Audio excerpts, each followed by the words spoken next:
Hello नमस्कार everyone, आप सभी का स्वागत है एक बार फिर से संभव बुक सीरीज में। यहाँ हम यूपीएससी वाला की भौतिक भूगोल बुकलेट जो है जो प्रारंभिक और मुख्य परीक्षा के लिए एक समग्र शिक्षण श्रृंखला के रूप में आपके समक्ष लेके आ रहे हैं। इसके अभी तक हमने कंप्लीट कर दिए हैं दोस्तों 26 लेक्चर।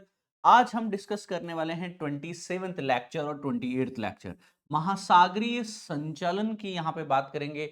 ओशियनिक सर्कुलेशंस की हमने यहाँ पे बातचीत आपके समक्ष आगे बढ़ानी है। देखिए, जो ओशनिक सर्कुलेशंस की हम बात करते हैं ना दोस्तों, बहुत ही बेसिक है, क्रिस्प है। मेजर चीजें आप जानते हैं क्योंकि हमने ओशन कॉन्टिनेंट पढ़ लिया है, एल नीनो ला नीना पढ़ लिया है हमने यहाँ पे, जो आपके पास में महासागरीय जल धारा है वो पढ़ लिया है। अब उन सब चीजों को खाली रिवाइज करना है। तो ये लास्ट के जो 3-4 चैप्टर है ना, ये कुछ ज्यादा डेप्थफुल नहीं है, ओनली रिवीजन पार्ट है आपके पास में। जैसे ओशंस जो है, महासागर जो है, पृथ्वी का लगभग 70% से अधिक भाग घेरते हैं और दुनिया का 97% जल जो है इसे ये धारण करते हैं। अब इसके आगे यह चीज पता होना चाहिए कि कॉन्टिनेंट्स आपस में सेपरेट हो सकते हैं चाहे जुड़े हो सकते हैं, जैसे कि एशिया है, अफ्रीका है और आपके पास में यूरोप है, एशिया, ये जुड़ा हुआ हो सकता है। पर जो महासागर है ये भी आपस में जुड़े होते हैं। इन्हें वैश्विक महासागर या फिर ग्लोबल ओशियंस का भी नाम दिया जा सकता है। जैसे कि आपके प्रशांत है, अटलांटिक है, इंडियन हिंद महासागर, आर्कटिक है, सदर्न है जिसको एंटार्क्टिक महासागर भी कहा जा सकता है। इनकी सबकी अपनी अपनी खूबी है। जैसे प्रशांत महासागर सबसे बड़ा है, सबसे गहरा है। अटलांटिक की बात करें तो व्यापार के लिए और हिस्टोरिकल पर्सपेक्टिव से काफी महत्वपूर्ण है। हिंद महासागर सबसे ज्यादा वार्म या सबसे ज्यादा गर्म महासागर इसको कहा जा सकता है। आर्कटिक कहा जाए तो सबसे छोटा, सबसे ठंडा महासागर है। एंटार्क्टिक कहा जाए तो नवीनतम है आपके पास में। अभी ये इसको मान्यता सदर्न ओशन को धीरे धीरे मिल रही है, ठीक है ना। अब आपके पास में ऐसे ही प्रश्न आ जाएंगे कि सबसे बड़ा महासागर कौन सा है, प्रशांत। सबसे छोटा कौन सा है, आर्कटिक। सबसे गहरी जगह जो है वो कहाँ पे है आपके पास में, मरियाना ट्रेंच, चैलेंजर डीप जो है आपके पास में 10,994 मीटर की गहराई पे है। कहाँ है, प्रशांत के अंदर। सबसे अधिक खारा महासागर कौन सा है, कहेंगे अटलांटिक ओशन सबसे ज्यादा खारा है। सबसे गर्म है, हिंद महासागर है। सबसे अधिक जैव विविधता है प्रशांत महासागर में। सबसे बड़ा भी प्रशांत है, सबसे गहरा भी प्रशांत है, सबसे ज्यादा जैव विविधता भी वहीं देखने को मिलती है। अब इसे हमने से क्या सीखा, क्या ये क्वेश्चन जो है 3-4 स्टेटमेंट की फॉर्मेट में प्री में आ सकते हैं। 3-4 ऐसे कथन दे दिए जाएंगे, पूछ लेगा कौन सा कथन सही है, कौन सा कथन जो है गलत है, इस तरीके से, ठीक है ना। तो प्रॉपर अब आपके पास में क्लास का एक माइंड मैप्स भी है कि भैया महासागरों का क्या महत्व है, महासागर कौन कौन से प्रमुख होते हैं और इनके बारे में प्रमुख तत्व, गहराई को लेके, खारेपन को लेकर के, जैव विविधता को लेकर के, यह चीजें आप लोग अपने नोट्स में लिख लीजिए। ये देखो माइंड मैप्स हो गया। अब यही चीज जो है आपके बुकलेट्स के अंतर्गत 8 से 7 पेजेस में दे रखी है, हमने उसको समराइज कर दिया आपके सामने, ठीक है। आगे बात करते हैं महासागरीय परिसंचरण का, कि महासागर में जो हमने कहा कि ये तो आपस में कनेक्टेड है, ओशन सारे जुड़े हुए हैं आपस में, पानी आपस में जुड़ा हुआ है। पर ये जो पानी आपस में जुड़ा हुआ है जिसको हम लोग ग्लोबल ओशन या वैश्विक महासागर भी कहते हैं, इसमें जल लगातार प्रवाहशील है, इसमें लगातार इसका सर्कुलेशन हो रहा है, परिसंचरण हो रहा है। ये 3 तरीकों पे, सतह पे जो पानी है वो हवाओं के प्रभाव से, जो पवनें चल रही है उनके प्रभाव से उसमें लहरें आती है, उसमें वेव्स आती हैं। फिर सूर्य और चंद्रमा के गुरुत्वाकर्षण से यहाँ पे ज्वार आता है आपके पास में, जिसको टाइड्स कहा जाता है। और ओशनिक करंट्स, धाराओं के बारे में तो हमने ऑलरेडी भी पढ़ा है कि एक निश्चित दिशा में जो एक निरंतर महासागरीय जल का प्रवाह होता है इसे महासागरीय धारा कहा जाता है। अब यह प्रवाह होने के पीछे पवनें हो सकती हैं, पृथ्वी का घूर्णन यानी कॉरियोलिस बल हो सकता है, तापमान अंतर, लवणता में अंतर व गुरुत्वाकर्षण भी काफी महत्वपूर्ण कारक है। तो यहाँ पे ओशन का पानी जो है लगातार चलेमान है, लगातार मूव कर रहा है, परिसंचरण हो रहा है। इसके पीछे भी कई सारे महत्वपूर्ण कारण हो सकते हैं। तो अभी हमने क्या सीखा कि महासागर के जल के प्रवाह के क्या घटक है, सर, लहरें, ज्वार व धाराएं। धाराएं क्यों बहती है, सर, निरंतर प्रवाह के कारण धाराएं हैं। कारण है पवने, घूर्णन, ताप, लवणता, गुरुत्वाकर्षण, ठीक है ना। तो हमने धाराएं क्या है और क्यों बहती है ये भी समझ में आया। अब हम इन महासागरीय धाराओं के प्रकार की बात करते हैं कि सर अगर तापमान के आधार पे देखेंगे, जो भूमध्य रेखा के आसपास है गर्म पानी है तो गर्म जल धारा होगी, वार्म ओशनिक करंट्स होंगे। भूमध्य रेखा से ध्रुवों की तरफ बहने का काम करेंगे कि सर ये इक्वेटर का एरिया है, इक्वेटर से पानी को ध्रुवों की तरफ ले जाने का काम करने वाले हैं आपके वार्म करंट्स, गर्म जलधाराएं। जैसे कि गल्फ स्ट्रीम अमेरिका के पश्चिम पूर्वी तट पे, क्यूरियोशियो जलधारा है जापान के पास में आपको देखने को मिल जाएगी, ठीक है ना। ठंडी जलधारा क्या होगी कि सर अब ठीक उल्टा, ध्रुवों के ठंडे पानी को भूमध्य रेखा की ओर प्रवाहित किया जाएगा कि सर ध्रुवों का जो ठंडा पानी है वो अगर इक्वेटर की तरफ अगर लाया जा रहा है तो यह क्या है आपके पास में ठंडी जलधारा है। जैसे कि कैलिफोर्निया करंट ठंडी जलधारा है। जैसे कि दक्षिण अमेरिका के पास पेरू जलधारा, जिसको दूसरा नाम क्या है, पेरू जलधारा का दूसरा नाम है हम्बोल्ट जलधारा, ये भी ठंडी जलधारा है आपके पास में। गहराई के आधार पे हो सकता है। अब समुद्र बहुत गहरा है, अभी हमने देखा कि चैलेंजर डीप 10,994 मीटर की गहराई पे है। इतनी गहराई पे भी तो समुद्र का पानी लगातार मूव कर रहा है, बिल्कुल कर रहा है सर लगातार, ठीक है ना। सतह पे भी मूव कर रहा है, पानी नीचे से ऊपर जा रहा है, ऊपर से नीचे आ रहा है। तो गहराई के आधार पे अगर देखें, जो समुद्र इतना गहरा है, कुछ करंट जो है वह सरफेस पे बह रहे हैं, सतह पे प्रवाहित हो रहे हैं, इसे सतही जलधारा कहा जाता है। कुछ करंट्स हैं यह गहराई में बह रहे होते हैं, इन्हें डीप करंट्स कहा जाता है, जो गहराई में प्रवाहित होते हैं। उत्पत्ति के आधार पे या ओरिजिन के बेस की अगर हमने बात करनी, कुछ प्राइमरी हैं, कुछ सेकेंडरी करंट्स हो सकते हैं। प्राइमरी करंट्स कौन से होते हैं? पवन, तापमान और लवणता के कारण जो है उत्पन्न होते हैं, इन्हें प्राइमरी करंट्स कहा जाता है। द्वितीयक करंट्स कौन से होते हैं आपके पास में? ज्वार, कॉरियोलिस प्रभाव और जल स्तर में बदलाव के कारण जो उत्पन्न होते हैं, उन्हें सेकेंडरी करंट्स कहा जाता है। अब याद ये रखना है कि तापमान के आधार पे गर्म और ठंडी जलधारा, गहराई के आधार पे सतह पे या गहराई की जलधाराएं, उत्पत्ति के आधार पे प्राथमिक है जो टेम्परेचर है, विंड्स हैं और सैलिनिटी के कारण आती है। सेकेंडरी बाकी जो भी आपके टाइड्स, कोरियोलिस बल के कारण या आपके पास में समुद्र के जल में बदलाव के कारण जो जलधाराओं का निर्माण होता है, उसे हम क्या कहते हैं? महासागरीय धाराएं नाम दे देते हैं। अब महासागरीय धाराओं को प्रवाहित करने वाले क्या कारक हैं, क्या फैक्टर्स हैं, उसकी भी हमने थोड़ी सी बातचीत आपके समक्ष कर देनी है। देखिए, जो ओशियंस करंट्स है आपके पास में, जैसे कि कुछ विंड्स हो सकती हैं हमारे पास में, हमें पता है कि सर लगातार 0 डिग्री भूमध्य रेखा से लेकर के जहाँ पे हमने कहा सब ट्रॉपिकल हाई प्रेशर बेल्ट है, STHPB जो है आपके पास में, यहाँ से पवनें जो है लगातार बहती हैं। उत्तरी गोलार्ध में पवनें कोरियोलिस बल में राइट मूव कर जाती है, दक्षिणी गोलार्ध में राइट लेफ्ट की तरफ मूव कर जाती है। तो यहाँ की जलधारा जो है सॉरी पवनें जो है वो इस दिशा में बहती हुई नजर आएगी। यहाँ की पवनें ट्रेड विंड, व्यापारिक पवनें, हमने ऑलरेडी प्रेशर बेल्ट दाब पेटियां पढ़े वो इस तरीके से। तो समुद्र की सतह पे, जमीन पे ये ट्रेड विंड्स बहती रहती है। तो व्यापारिक पवनें, ट्रेड विंड्स भी महासागरीय धाराओं की दिशा निर्धारित करती है कि सर इस एरिया में बहने वाली जल धाराओं की दिशा भी फिर वो क्या होगी? नॉर्थ ईस्ट से इस दिशा में जाएगी। यहाँ से भी बहने वाली जल धारा जो है वो साउथ ईस्ट दिशा से इस दिशा में बहने की कोशिश करेगी। पश्चिमी पवनें अगर चले, कहीं वेस्टर्ली चली, ये तो आपके ईस्टर्लीज है, कहीं अगर वेस्टर्लीज पवनें अगर आपके पास में चल रही हैं, है ना, पछुआ पवनें अगर आपके पास में चल रही हैं, तो ये वेस्टर्लीज पवनें जो हैं यह भी क्या कर सकती हैं? यह उत्तर पूर्व या दक्षिण पूर्व दिशा में प्रभावित कर सकती है। यानी पवनों के कारण जलधाराओं की दिशा निर्धारित होती है। इधर कौन सी जलधाराएं हैं, कौन सी पवनें हैं, उस हिसाब से जलधाराओं की दिशा निर्धारित हो सकती है। दूसरा है कॉरियोलिस बल। पृथ्वी लगातार अपने अक्ष पे क्या करती है भैया? के घूर्णन करती है। किधर से किधर के? पश्चिम से पूर्व की ओर घूर्णन करती है। क्या होता है कि सर इक्वेटर के नॉर्थ में राइट की तरफ स्वतंत्र वस्तुएं जो है गतिशील होती है तो डिफ्लेक्ट हो जाएगी, और इक्वेटर के दक्षिण में है तो वो लेफ्ट की तरफ डिफ्लेक्ट हो जाएगी। यानी उत्तरी गोलार्ध में धाराएं क्लॉकवाइज घूमने लगती है। तो अगर मैं पृथ्वी देखूं, ठीक है ना, तो यहाँ पे समुद्री जल धाराएं जो होगी ना, उत्तरी गोलार्ध में कुछ इस दिशा में घूमने लगेगी, दक्षिणी गोलार्ध में जो रहेगी आपके पास में वो कुछ इस दिशा में घूमने लगेगी। खोपड़ी में बैठी अब समझ में आई। तो उत्तरी गोलार्ध में जो जलधाराएं होगी, अगर वो गायर सिस्टम बनाएगी तो वो गायर सिस्टम क्या होगा? क्लॉकवाइज। दक्षिणी गोलार्ध में बनाएगी तो वह क्या होगा? एंटी क्लॉकवाइज बनाएगी। गायर एक भंवर, एक पूल, एक सर्कुलेशन होगा।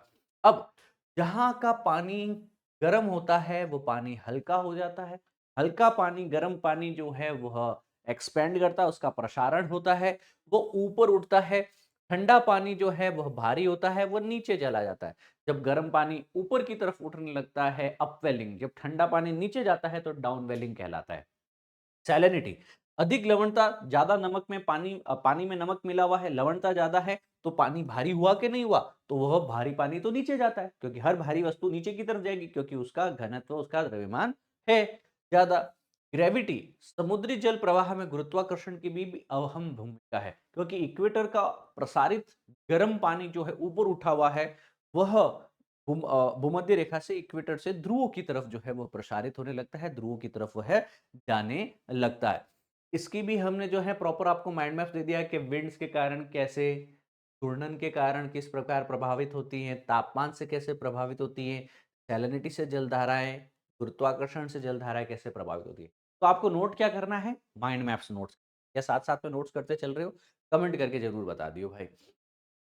इसके अलावा बताना चाहूँगा दोस्तों आपको, 23 फरवरी को हम आपके पास में एक all India prelims mock test लेके आ रहे हैं। ऑफलाइन होगा ये टेस्ट, यहाँ पे दिए गए इन सेंटर्स में से किसी भी सेंटर्स में अगर आप उपस्थित हैं या इसके आसपास हैं, तो एक नाम मात्र के शुल्क 49 रुपीज़ पे आप प्रीलिम्स के इस जीएस पेपर 1 के मॉक टेस्ट में एनरोल कर सकते हैं।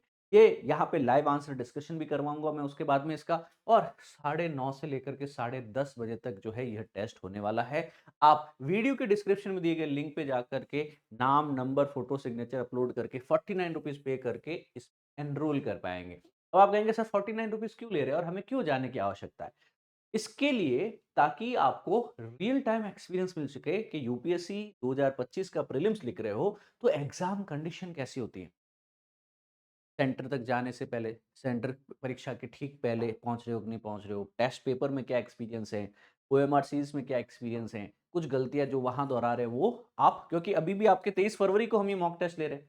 1 मार्च को हम लोग क्या है, फर्स्ट वीक में मार्च के अंदर ही आपका ऑल इंडिया रैंक दे देंगे, तो आपको पता चलेगा कि आपके गाँव, आपके जिले, आपकी लाइब्रेरी या आपकी कोचिंग नहीं, आपके अखिल भारतीय रैंक क्या है। अगर आप ये एक्सपीरियंस लेना चाहते हैं और आप आदमी अपने एक्सपीरियंस से बेहतर बनता है, तो आप इस मॉक टेस्ट में ज़रूर enrol, I highly recommend of you for the academic.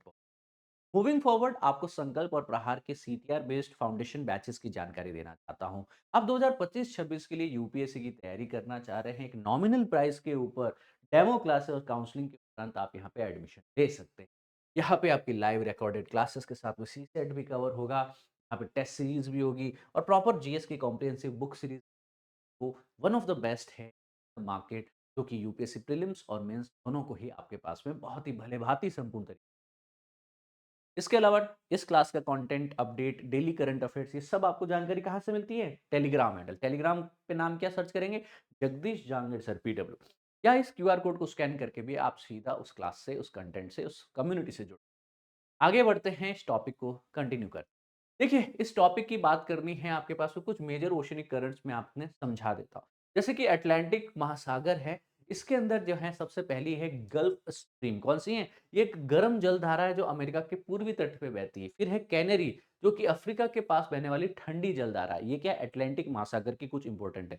प्रशांत महासागर में भी है आपके पास में क्यूरोशो जलधारा है, जापान के पास है, गर्म जलधारा है, इक्वेटर से पानी पोल्स की तरफ लेके जा रही है। फिर है पेरू या हम्बोल्ट जलधारा, ठंडी जलधारा है, दक्षिण अमेरिका के पश्चिमी तट पेरू देश के पास बहती है, इसलिए पेरू जलधारा नाम है।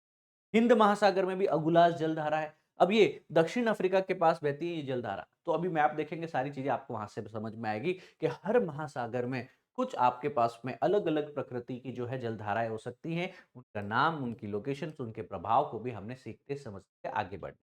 अब इन जलधाराओं के विस्थापन से, इन जलधाराओं के परिवर्तन से कई सारे क्लाइमेट या वेदर फिनोमिना होते हैं। जैसे कि मॉनसून को प्रभाव हमने देखने की कोशिश की कि एल नीनो जब आता है, प्रशांत महासागर के अंतर्गत जो पेरुवियन जलधारा है ना? वहाँ पे ये प्रशांत महासागर का गर्म जल जो है वो संचित हो जाता है। तो जैसे ही पेरू के आसपास में गर्म जल जो है ये पहुँच जाता है, जैसे कि ये नॉर्मल वर्ष है, ये एल नीनो वर्ष है, ये प्रशांत महासागर है, ये ऑस्ट्रेलिया है, ये दक्षिण अमेरिका है, ये एशिया है, ये उत्तरी अमेरिका, प्रशांत महासागर, इक्वेटर से ठीक नीचे दक्षिणी प्रशांत महासागर में बात करें, पेरू के पास में जो है पेरूवियन हम्बोल्ट जलधारा ब्लू कलर से शो की, क्योंकि ठंडी जलधारा है। जब तक ये ठंडी जलधारा चल रही है बहुत बेहतर है, ठीक है ना? यहाँ पे ऑस्ट्रेलिया के पास में गर्म पानी इकट्ठा हो रखा है, तो यहाँ पे ठंडा पानी है, तो तापमान कम है, तो यहाँ पे प्रेशर कैसा लिखूंगा मैं? High pressure. यहाँ पे प्रेशर कैसा लिखूंगा मैं? Low pressure. पवने इधर से इधर चल रही है सर आपके पास में। पर ऐसा हो आपके पास में कि सर एल नीनो वर्ष हर कोई 2, 4, 5, 7 साल के अंतर्गत ये पेरुवियन जलधारा जो है वह प्रशांत महासागर के गर्म जल के द्वारा विस्थापित कर दी जाती है, रिप्लेस कर दी जाती है। यानी प्रशांत महासागर का गर्म पानी इस पेरुवियन जल ठंडी जलधारा के पानी के पास में आकर के इसको विस्थापित कर देता है, इसे हटा देता है। उसके कारण क्या होगा, अब यहाँ पे गर्म पानी है, तो गर्म पानी है तो तापमान ज़्यादा होगा, तापमान ज़्यादा है तो प्रेशर मैं लो प्रेशर लिखूँगा। यहाँ पे ऑस्ट्रेलिया से ये गर्म पानी हट चुका है, तो अब यहाँ पे रिलेटिवली स्पीकिंग प्रेशर कैसा रहेगा? High pressure. पौने वॉकर सेल किस तरफ चलेगी? हाई से लो प्रेशर की तरफ। तो जो पौने पहले इस दिशा से चलती थी, इस हाई से लो की तरफ, और आगे ट्रेड विंड्स के रूप में, व्यापारिक पवनों के रूप में हिंद महासागर को क्रॉस करते हुए, मॉइस्चर उठाते हुए हमारे भारतीय उपमहाद्वीप पे बारिश करती थी। साउथ वेस्ट मानसून भर के भारत में एंटर होती थी। मतलब नॉर्मली आपके पास में जो है, आप अगर ये पेरुवियन जलधारा यहाँ पे रहती है, गर्म पानी ऑस्ट्रेलिया के पास रहता है, ट्रेड विंड्स, वॉकर सेल सही बने रहते हैं, तो हमारे भारत में अच्छी बारिश है, मानसून के लिए अच्छा है। पर ठीक विपरीत, अगर यह ठंडे पानी को इक्वेटर का गर्म पानी रिप्लेस कर दे, तो यहाँ पे टेम्परेचर और प्रेशर चेंज हो जाएगा, फलस्वरूप वॉकर सेल चेंज हो जाएगा, पवनों की दिशा चेंज हो जाएगी, और अब जो पवनें इस दिशा में बहनी चाहिए थी, वह इस दिशा में बहना शुरू हो जाती है। इस बार भारी बारिश होगी इस क्षेत्र के अंतर्गत, तो पर पर हमारे इंडिया के अंदर मानसून वीक हो जाएगा, सूखा पड़ जाएगा, एल नीनो। समझ में आई?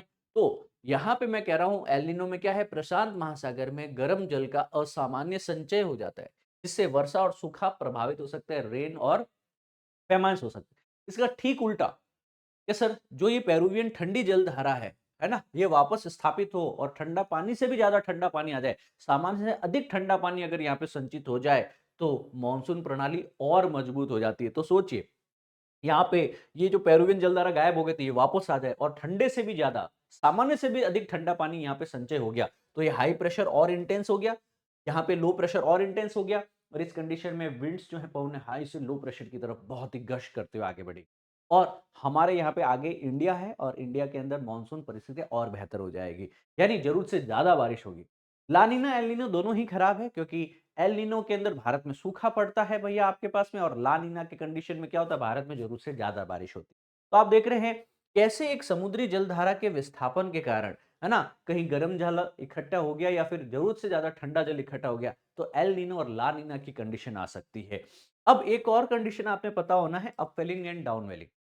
महासागरों के अंदर जो है, अगर पानी ठंडा होता है, महासागरों में गहरे ठंडे जल का सतह पर आना, है ना, तो उसको अपवेलिंग कहा जाता है। अगर आप देखेंगे हमारे जो ये महासागर है, इनके सतह पे क्या होता है आपके पास में, जितने भी जीव है, आप सोचिए समुद्र में कितने अथाह जीव हो सकते हैं, क्या उनका एक जीवन काल है, 1 महीने, 1 साल, 2 साल, 100 साल, 100 साल के बाद मृत्यु होती है, तो क्या कोई जलाता है उनको, कोई दफन करता है? नहीं सर, वो ऐसे ही तैरते रहते हैं, वो अपघटित होते हैं, अपघटित उनका कंकाल, कैरेकस कहाँ पहुंचता है, समुद्र के बॉटम के ऊपर।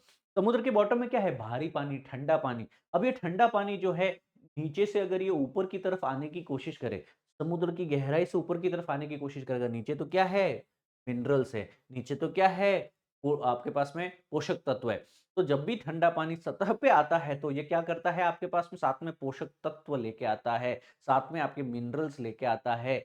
अब यही तो हम लोगों ने यहाँ पे पढ़ा है, अपवेलिंग, समुद्र की ठंडे गहरे जल का सतह पर आना अपवेलिंग कहलाता है। अप मतलब ऊपर, वेलिंग मतलब ऊपर की तरफ पानी का आना।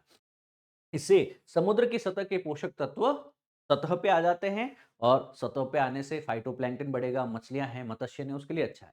डाउन वेलिंग क्या होता है भैया, डाउन यानी नीचे की तरफ, वेलिंग यानी पानी का मूवमेंट। सतही पानी का जल महासागर की गहराई में प्रवाहित होने लगे, यानी ये जो सतह का पानी है ना आपके पास में, अगर ये गहराई में जाने लगे, तो इसे डाउन वेलिंग क्या कहा जाता है, डाउनवेलिंग कहा जाता है। ये याद रहेंगे आपको, बहुत ही बेसिक, बहुत ही सामान्य और बहुत ही एग्जाम रेलेवेंट सामग्री। वाइड वेब एल नीनो का, लानीना का, अपवेलिंग क्या होती है, प्रभाव क्या है, डाउनवेलिंग क्या होती है, इसकी जानकारी माइंड मैप बना लेना। अब महासागरों के पर्यावरणीय प्रभाव भी होते हैं, एनवायरमेंटल इंपैक्ट भी होते हैं, जैसे कि जलवायु पे कुछ प्रभाव हो सकते हैं। महासागर तापमान नियंत्रक के रूप में जाने जाते हैं। अभी हमने शुरुआत में पढ़ा कि दुनिया का 90% पानी इसके पास में है, 70% एरिया ये कवर करता है। पूरे हाइडल साइकिल, है ना, जल चक्र, वर्षा चक्र को ये प्रभावित कर सकता है, क्योंकि यहीं से तो वाष्पीकरण आता है। दुनिया का 70% एरिया होने के कारण यही तो सबसे ज्यादा वापस वर्षा का भी संचय करता है। अब जैव विविधता और पारिस्थितिकी तंत्र भी देखा जाए ना, तो हमारे धरती पे तो कितने ही जीव रह पा रहे होंगे, समुद्र में दुनिया में सबसे पहले तो समुद्र में जीव उत्पन्न हुए और समुद्र में लाखों करोड़ों अरबों वर्ष पहले से जीव है। हमें तो पता ही नहीं है कि कितनी जीवों की प्रजातियां हैं जो हम मानव धरती पे महाद्वीपों पे रहते हुए उनसे अनभिज्ञ है।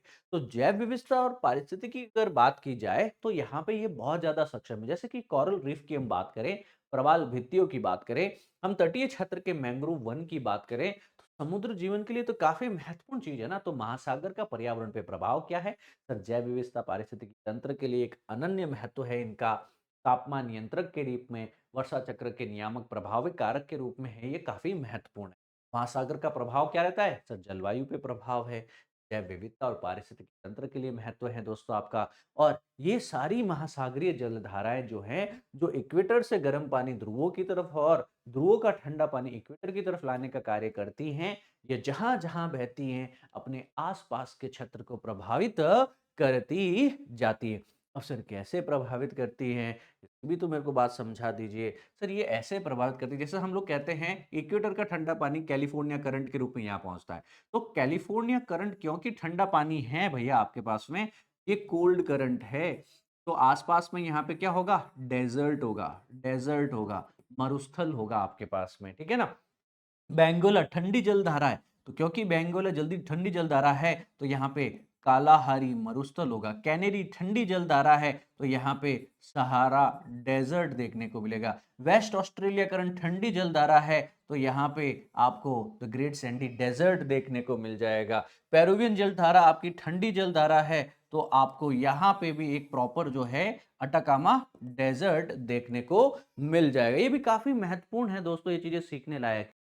हाँ दोस्तों, तो ये क्यूरोशियो करंट है आपके पास में, है ना? ये गर्म करंट है। ओयोशियो है तो ये ठंडा करंट है आपके पास में। तो जहाँ-जहाँ पे भी ठंडी जलधारा पहुँच रही है देखो, जहाँ-जहाँ पे भी ठंडी जलधारा, ये लैब्राडोर करंट है, गल्फ स्ट्रीम ये मिल रहे हैं। तो यहाँ पे क्या होगा आपके पास में? फॉग वाली कंडीशन, टेम्परेचर इन्वर्जन वाली कंडीशन देखने को मिलेगी।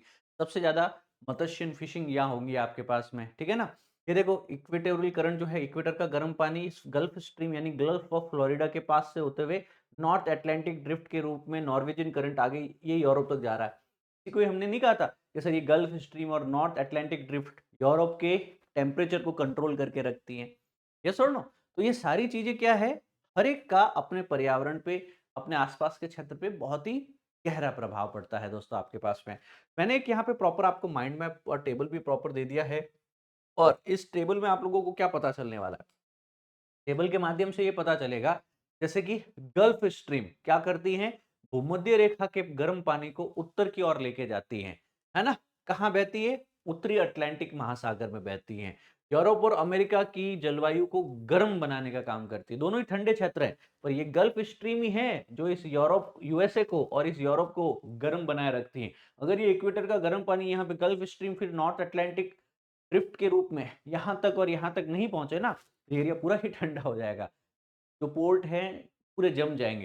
तो गल्फ स्ट्रीम अगर कल की तारीख में बंद हो गया, तो सोचो ये एरिया तो डूम हो गए, ये एरिया तो बर्बाद हो जाने हैं भाई, ठीक है ना? कैनरी जलधारा पश्चिमी अफ्रीका के पास में बहती है, ठंडा पानी होता है। पूर्वी अटलांटिक महासागर अफ्रीका के पश्चिमी तट के पास बहती है। अफ्रीका के तटीय क्षेत्र को शुष्क करके वहाँ पे क्या करती हैं? डेज़र्ट बना देती है। कैनरी जलधारा ये रही कैनरी जलधारा। सहारा के पास में बहती हैं आपके पास में, ऊपर से उत्तरी से आया हुआ ठंडा पानी होता है और इसके आसपास के क्षेत्र को क्या कर देती है? शुष्क कर देती है, ड्राई कर देती है। क्यूरोशियो गर्म जल जापान के पूर्वी तट पे बहता है, उत्तरी प्रशांत महासागर में। जापान और कोरिया की जलवायु को गर्म कर देती है। तो ये रहा क्यूरोशियो। इक्वेटर का गर्म पानी जो है यहाँ पे जापान तक और ये कोरियन पेनिनसुला यहाँ तक पहुंच पाता है, ठीक है ना? तो गोज विदाउट सेइंग ये इक्वेटर से गर्म पानी लेके जाती है तो इस एरिया को भी गर्म या वार्म रहती है। कुरोशियो जलधारा फिर है कैलिफोर्निया करंट, अफ्रीका के पश्चिमी तट पे बहती है, प्रशांत महासागर के उत्तरी प्रशांत महासागर में कैलिफोर्निया एरिया का क्षेत्र को ठंडा बनाती है। सर ठंडा मतलब क्या हो गया? हाई प्रेशर कंडीशन मतलब क्या हो गया? बारिश नहीं होगी, मतलब क्या हो गया? मरुस्थलीय कंडीशन होगी। तो कैलिफोर्निया यहाँ पे जो आपको डेजर्ट देखने को मिलेगा, ये पूरा क्या है? कैलिफोर्निया अपने आप में एक डेजर्ट यहाँ पे देखने को मिलेगा, मोआवे एंड अदर डेजर्ट्स, ठीक है? पेरू है, हम्बोल्ट जलधारा की बात की हमने आपके पास में, चिली पेरू के पास, दक्षिणी अमेरिका के पास में, उसको ठंडा रखती हैं, एटाकामा डेजर्ट इसके कारण है। अगुलास है आपके पास में, ठीक है ना? यह दक्षिणी अफ्रीका के पास बहती है, हिंद महासागर के अंदर अफ्रीका के पास में, मोजाम्बिक और दक्षिणी अफ्रीका में गर्म जल लेके आती हैं। तो अगुलास जलधारा पूछा जा रहा है, ये देखो ये गुलास जलधारा, ये इक्वेटर के पास में बहती है, गर्म पानी लेके आती है, मोजाम्बिक अफ्रीका के बीच में बहती है, इस पूरे एरिया को गर्म रखती हैं भैया आपके पास में, ठीक है। इसके बाद में कौन सी है? ब्राजील जलधारा, ब्राजील के तट के आसपास में है, तट को गर्म रखती हैं। बंगाल की खाड़ी, बंगाल की खाड़ी में मानसून में की खाड़ी में मानसूनी प्रभाव दिखाती हैं, ये बंगाल की खाड़ी क्षेत्र के अंतर्गत मानसून का प्रभाव इसी के कारण बहता है, ये वाला क्षेत्र की हम लोग यहाँ पे कह रहे हैं, इक्वेटर का पानी, गर्म पानी यहाँ तक लेके जाती है। फिर इसके आगे बढ़ते हैं, अरब सागर जलधारा, अरब सागर में मानसून लेके आती हैं आपके पास में। बेंगुएला जलधारा अफ्रीका के पश्चिम तट पे है, ये रही बेंगुएला, ये रही बेंगुएला। तो देखो, एक बेंगुएला है और यहाँ पे ये पेरू है, इसको हम्बोल्ट कहा जाता है। इनके नाम याद रखना कि भैया अगुलास कहाँ है, बेंगुएला कहाँ है, पेरू कहाँ है, किस देश के पास है, किस तट के पास, किस महाद्वीप के पास, है ना? इनके प्रभाव क्या है ना? मेडागास्कर और अफ्रीका के बीच में जो बहती है वो है अगुलास, है ना? अफ्रीका के दक्षिण पश्चिमी तट पे बहती हैं बेंगुएला, दक्षिणी अमेरिका के पेरू वाले यानी पश्चिमी तट पे बहती है पेरुवियन जलधारा। ये चीजें याद रखनी होगी, ये चीजें क्या है, याद रखनी होगी, याद रखोगे, है ना? फिर है आपके पास में ओयोशियो करंट, क्या है आपके पास में? ओयोशियो, साइबेरिया से ठंडा पानी लाती हैं और रूस और जापान के पास तक यह बहती है। ये देखो ओयोशियो करंट ऊपर से आ रहा, साइबेरिया का ठंडा पानी लेके आई और यहाँ पे रूस और जापान दोनों ही क्षेत्र को ठंडा किया वहां पे। तो ये सारी चीजें आप लोगों को याद रखनी हो। क्या याद रखोगे? ये प्रॉपर जो है, आप एक मैप बनाना और उसके अंदर इसको सबको ड्रॉ करना, नाम याद करना, प्रभाव याद करना, टेबल बनाना अच्छे से, ठीक है। अगला चैप्टर की तरफ हमने अब बात बढ़ानी है। देखिए, अगला चैप्टर नंबर 28 क्या बात करता है दोस्तों आपके पास में? महासागरीय संसाधन क्या क्या है, रिसोर्सेस और सर्विसेज, क्या क्या हमें ओशियंस रिसोर्स दे सकते हैं, संसाधन दे सकते हैं और उससे क्या-क्या सेवाएँ हमें मिल सकती है। सबसे पहले अगर मैं परिचय की बात करूँ इस विषय के ऊपर, तो महासागर जो है वो पृथ्वी की सतह का कितना है? 71% के आसपास में, 70% से ज़्यादा। 97% जल को यह धारण कर दे रहे हैं। ग्रह का सबसे बड़े पारिस्थितिकी तंत्र जो है वो महासागर स्वयं है। यहाँ पे जैविक, अजैविक दोनों ही प्रकार के संसाधन हमें मिलेंगे। याद रखना कि यहाँ पे कई संभावनाएँ भी हैं, हमें मालामाल कर सकता है, पर यहाँ पे खतरे भी महासागर से सबसे ज्यादा है, क्योंकि जो सोचो पृथ्वी का 71% है, अपने अंदर कितनी सारी चीजें लेके बैठा हुआ होगा। अब महासागर से हमें food, energy, mineral, climate control आदि चीजों को अंदर मदद मिलने वाली। तो महासागर से हमें वो आपके मेरीन फूड मिल सकता है, एनर्जी रिसोर्स मिल सकता है, खनिज मिल सकता है, जलवायु नियंत्रण में मदद कर सकता है, और तो और मत्स्यन और इन सब चीज़ों से हम ब्लू इकोनॉमी, नीली अर्थव्यवस्था के ऊपर काम कर सकते हैं। इन महासागरीय संसाधनों का अगर हम सतत प्रयोग करते हैं तो हम एक ब्लू इकोनॉमी के अंतर्गत आगे बढ़ सकते हैं। ब्लू रेवोल्यूशन भी इसी से रिलेटेड था, है ना? ब्लू रेवोल्यूशन जो है वह भी इसी से ही दोस्तों क्या है, आपका रेलेवेंट टॉपिक है। अब महासागरों के अंतर्गत जो है इनका याद रखना है कि क्षेत्रफल, इनकी गहराई, औसत और इनकी विशेषताएं, जैसे कि प्रशांत महासागर जो 16 करोड़ लाख वर्ग किलोमीटर में फैला हुआ है ना? औसत देखा जाए 4 सवा 4 किलोमीटर की गहराई है आपके पास में। सबसे बड़ा, सबसे गहरा और सबसे ज्यादा जैव विविधता संपन्न महासागर प्रशांत महासागर। अटलांटिक की बात करें, लगभग आपके पास में जो है प्रशांत महासागर का आधा है, 8.25 करोड़ स्क्वायर किलोमीटर का एरिया है और 3600 मीटर की जो है औसत गहराई है, और काफी सारे ट्रेड रूट्स, व्यापार मार्ग के लिए यह जाना जाता है। हिंद महासागर जो है अटलांटिक से भी छोटा है, लगभग 7.25 करोड़ स्क्वायर किलोमीटर का एरिया है और 3700 मीटर की औसत गहराई के साथ में सबसे गर्म मरु जो है महासागर ये कहलाता है। फिर है आर्कटिक ओशियन जो उत्तरी ध्रुव पे है, मात्र 1.5 करोड़ स्क्वायर किलोमीटर से भी कम क्षेत्रफल, 1200 मीटर की एक औसत गहराई के साथ में सबसे छोटा और सबसे ठंडा महासागर है। ये पूरा बर्फ से ढका है ऑलमोस्ट। आर्कटिक या सदर्न ओशियन, जो आर्कटिक जो है वो तो एक महाद्वीप है ना? पूरा आइस से कवर्ड है, ग्लेशियर से कवर्ड है, पर उसके चारों तरफ देखा जाए, दक्षिणी ध्रुव के चारों तरफ जो पानी फैला हुआ है उसे सदर्न ओशियन, दक्षिणी महासागर या फिर आर्कटिक के चारों तरफ का आर्कटिक महासागर भी कहते हैं। ऑलमोस्ट यहाँ पे 2 करोड़ स्क्वायर किलोमीटर का यह एरिया कवर करता है और यहाँ पे याद रखना है कि 3,200 मीटर की औसत गहराई है इसकी। सबसे नवीनतम मान्यता प्राप्त महासागर यही है। तो इससे पहले हमने प्रशांत, अटलांटिक, हिंद और आर्कटिक सबसे ज़्यादा जाना है। सबसे लेटेस्ट जो है ये सदर्न ओशियन देखने को मिलता है। महासागरों का महत्व और इन हर महासागर की एक-एक विशेषताएँ आपको पता होनी चाहिए। फिर हम बात करते हैं इनके संसाधनों की। कि सर वे सभी संसाधन जो महासागर में पाए जाते हैं महासागरीय संसाधन है, मानव समाज के लिए उपयोगी हो सकते हैं। प्रमुख रूप से जो है 3 भागों में बाँटा जा सकता है। कौन-कौन से भाग है? जैसे कि आपके पास में जैविक संसाधन हो सकते हैं, ठीक है ना? जैसे कि अजैविक संसाधन हो सकते हैं, ऊर्जा संसाधन में जल संसाधन।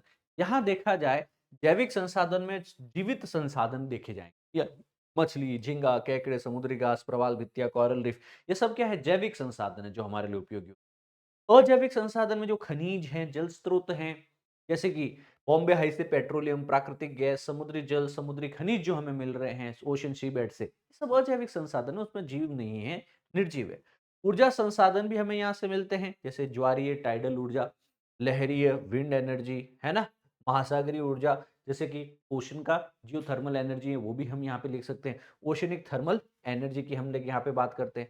महासागर में उपलब्ध जल का प्रयोग किया जा सकता है जैसे पीने योग्य पानी में क्योंकि उसमें खारापन होता है सॉल्ट होता है लवण होता है उसको अगर डिसैलिनाइज किया जाए अलवणीकरण किया जाए उसका तो यहाँ पे पीने योग्य बनाया जा सकता है और औद्योगिक उपयोग के लिए भी समुद्री जल का प्रयोग किया जाए तो महासागरीय संसाधन समझ में आए हमें पता है जैविक अजैविक हो सकते हैं ऊर्जा और जल संसाधनों में इसका प्रयोग किया जा सकता है अब इनका महत्व क्या-क्या है भैया अपने पास में? सबसे पहले है तो इकोनॉमिक कंट्रीब्यूशन कि सर पूरे विश्व की जीडीपी में 5% महासागरीय गतिविधियों से आता है। पूरे ग्लोबल जीडीपी में 5% रोल किसका है? ओशियनिक रिसोर्सेज का। अब इसमें फूड रिसोर्स भी हैं, इसमें एनर्जी प्रोडक्शन भी होता है, इसमें एनवायरमेंटल बैलेंस भी है, इसमें ट्रेड, ट्रांसपोर्टेशन से लेके टूरिज्म, बायोडायवर्सिटी इत्यादि ये सारी चीजें ही शामिल होने वाली। तो ओवरऑल इसके महत्व के ऊपर आपको 5-7 बिंदु याद रखना और फिर करंट अफेयर्स से इसको अपडेट करते रहना क्योंकि ये सारा विषय जो हम यहाँ करते हैं स्टैटिक विषय हैं। अब महासागरीय जैविक संसाधन हमने जैविक अजैविक पढ़े ना जैविक संसाधनों में क्या होगी मछलियाँ होगी पैलेजिक है डेसिमर है क्रस्टेशियंस है मॉलस्कस हैं जैसे कि ट्यूना है जैसे कि कॉड है झींगा केकड़ा है ऑयस्टर स्क्विड है अब ये अन्य अन्य महासागरों में खाड़ियों में है ना सागरों में देखने को मिल जाएगा हमें जो कि हमारी खाद्य सुरक्षा के लिए as a marine food resource काफी महत्वपूर्ण रहने वाला तदुपरांत हमने बात करनी है समुद्री जैव विविधता के बारे में कि सर महासागर में भी घास होती हैं प्रकाश संश्लेषण के माध्यम से कुछ ऑटोट्रॉप्स होते हैं इनको फाइटोप्लैंक्टन्स कहा जाता है फाइटोप्लैंक्टन्स जूप्लैंक्टन्स इससे लेकर के विशालकाय वेल तक सब प्रकार के जीव होते हैं तो सोचिए एक कोशिकीय जीव से लेकर के वेल जितने बड़े बड़े जीव भी होंगे कोरल रीफ जितने भी जो हैं जैव विविधता संपन्न सक्षम जो इकोसिस्टम देखने को मिलेंगे, जो सबसे समृद्ध पारिस्थितिकी तंत्र होते हैं कोरल रीफ्स, है ना? इनको हम लोग क्या कहते हैं? इनको हम लोग कहते हैं मॉनसून फॉरेस्ट या फिर एवरग्रीन फॉरेस्ट, है ना? क्या कहा जाता है? Monsoon forest of the rain forest of the oceans. जैसे रेन फॉरेस्ट में बायोडायवर्सिटी जैव विविधता ज़्यादा होती है, ठीक वैसे ही कोरल रीफ्स में भी बहुत ही ज़्यादा जैव विविधता होती है। तो यहाँ पे मत्स्यन के लिए क्या-क्या, कौन-कौन सी मछलियाँ हैं, जैव विविधता के लिए कौन से फाइटोप्लैंक्टन से लेकर के पारिस्थितिकी तंत्र और प्रवाल भित्तियों की कोरल रीफ की बात करनी। अब अजैविक संसाधनों पे आ जाओ। अजैविक संसाधनों में देखें तो सबसे इम्पोर्टेंट है मैग्नीशियम, ये धातु निर्माण में यूज़ होता है और समुद्र के जल से मिल सकता है। मैंगनीज नोड्यूल समुद्र के सतह पे मिल जाएगा, ये स्टील निर्माण में यूज़ आता है, तो प्रशांत महासागर, हिंद महासागर का जो ओशियन बेड है, वहाँ से मिल जाएगा।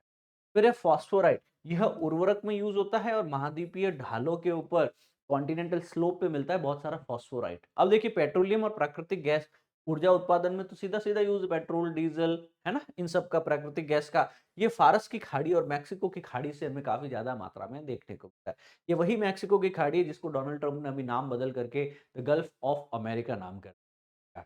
अब याद रखना कौन-कौन से महत्वपूर्ण खनिज हैं जो हमको महासागर से मिलते हैं, जिन्हें मुख्यतः हम अजैविक संसाधनों की श्रेणी में रख सकते हैं।